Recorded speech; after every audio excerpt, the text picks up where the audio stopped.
San Diego's been sorely tested over the past 10 years.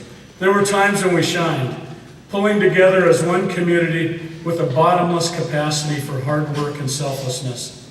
And there were times when we were shamed, our trust shattered by city leaders who substituted smoke and mirrors for truth and honor. At the midpoint of that decade, the city's credibility was so low, we were dubbed Enron by the Sea. It was a humiliation we earned, and one we've erased through hard work, shared sacrifice, and a repudiation of the old ways of doing business. Accountability to the people is now placed squarely in the mayor's office. So when things go wrong, there's no passing the buck. It stops with me. And when things go right, as they increasingly have, it's because there's credit to be shared. We're beginning 2010 on a strong footing. Our employees are working harder and doing more with less than at any time in city history. Cities across America cut payroll last year, but few had the good sense to save jobs and services by asking every employee to take a 6% compensation reduction. This city council did. As the new year begins, cities across America must cope with recession-driven declines in revenue. Most will wait to act at the last minute.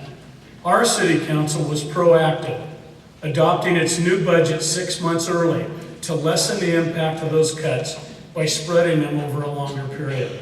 And in doing so, it protected $24 million in public services. For 4 years, we have made solid, steady progress, chopping away at our city's structural deficit while protecting our core functions. This structural deficit, the imbalance between the public's expectations of their city and the revenues that sustain it, was allowed to grow for decades. It has deep roots.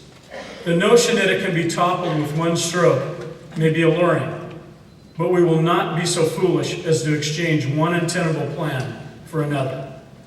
Hard times give rise to extremist views, but we've experienced nothing that warrants the simplistic arguments you hear for bankruptcy, or for decimating our services, or for pinning our hopes on pitch and take-backs the courts have said are illegal.